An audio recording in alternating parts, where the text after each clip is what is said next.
जय बाबा की। बाबा जी के सारे भक्त जनों को मेरा प्रणाम। आप सब सुन रहे हैं नीम करोरी बाबा की कथा और दो लाइन मैं गुनगुनाना चाहता हूँ। हरि अनंत हरि कथा अनंता, कहाँ ही सुनहि बहुविध सब संता। भक्त जनों, मैं भी सौभाग्यशाली हूँ और आप भी बहुत सौभाग्यशाली हैं, क्योंकि बाबा की दया से आप निरंतर बाबा की कथाएं सुन रहे हैं। और आज की कथा बहुत ही दिव्य है। शायद आपने पहली बार ऐसी कथा सुनी हो। और ये घटना है सन 1970 की अप्रैल का महीना था। वृंदावन आश्रम में लोग हनुमत जयंती के उपलक्ष्य में एकत्रित हो रहे थे। बाबा के अलीगढ़ के एक भक्त श्री होतदत्त शर्मा जी को श्री चरणों के दर्शन से फिरोजाबाद के श्री राधे श्याम सराफ की बात याद आ गई। बाबा के चरणों को पृथ्वी के गुण और दोष किंचित मात्र भी प्रभावित नहीं करते हैं। शर्मा जी इस विषय में जितना विचार करने लगे, उतनी ही शर्मा जी की शंकाएं बढ़ती गईं। शर्मा जी समझ नहीं पा रहे थे कि ये कैसे संभव हो सकता है। महाराज कमरे से बाहर चल दिए और उन्होंने शर्मा जी से भी साथ चलने को कहा। शर्मा जी बाबा के आसन के लिए एक कंबल अपने बाएं हाथ में लेकर उनके पास पहुंचे। उन्होंने शर्मा जी का दाहिना हाथ अपने हाथ से पकड़ लिया और वे हाथी वाले बाबा के आश्रम की ओर बढ़े। आगे चलकर बाबा आश्रम के उत्तरी भाग से पीछे की ओर खेतों में चलने लगे। शर्मा जी कहते हैं कि अरहर के ठूंठों और झाड़ झंकड़ से भरी इस बीहड़ कंकट पूर्ण भूमि को देखकर मेरा मन घबरा उठा। बाबा इनकी परवाह किए बिना एक निरपेक्ष पथिक की भांति अपना मुंह ऊपर उठाए सहज गति से करील और गोखुर से भरे उस खेत में चलते रहे। शर्मा जी के दोनों हाथ तो घिरे थे और पैर गोखुरु से बिखर कर लहू लुहान हो गए।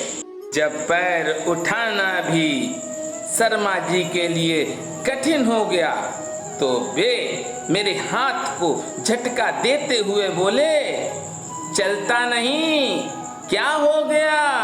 ये बाबा के अमृत वचन हैं। शर्मा जी ने अपना कष्ट बताया तो बाबा कहने लगे, ऐसा क्यों हुआ?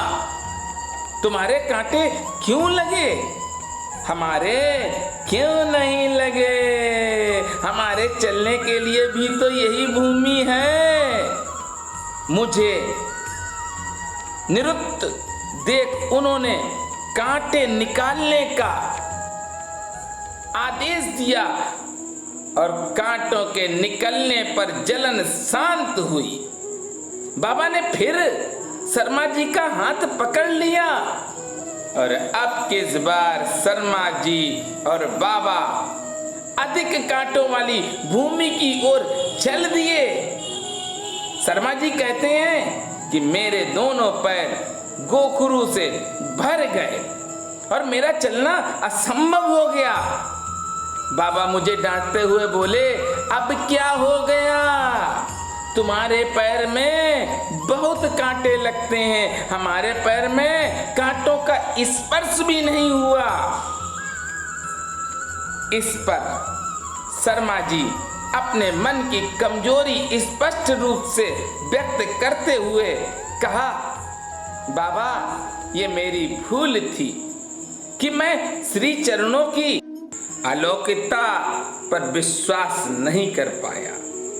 इस प्रसंग में एक साधु की बात उल्लेखनीय है। वह बाबा की महिमा बताते हुए कहता है कि बाबा पृथ्वी से 4 अंगुल ऊपर चलते हैं। उनकी बात पर विश्वास किया नहीं जा सकता था, पर इस घटना से शर्मा जी को पूर्ण विश्वास हो गया। उनकी धारणा को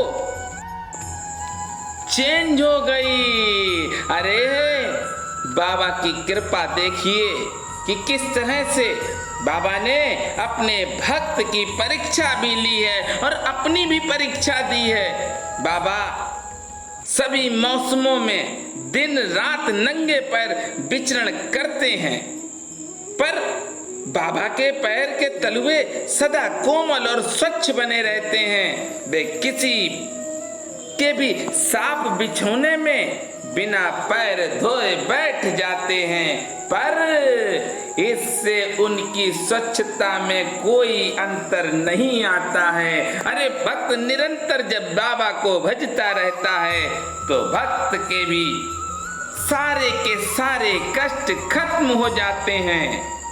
भक्त को विश्वास होना चाहिए अपने बाबा पर। इस भक्त ने सोचा था कि कैसे बाबा चलते हैं, चल ही नहीं सकते।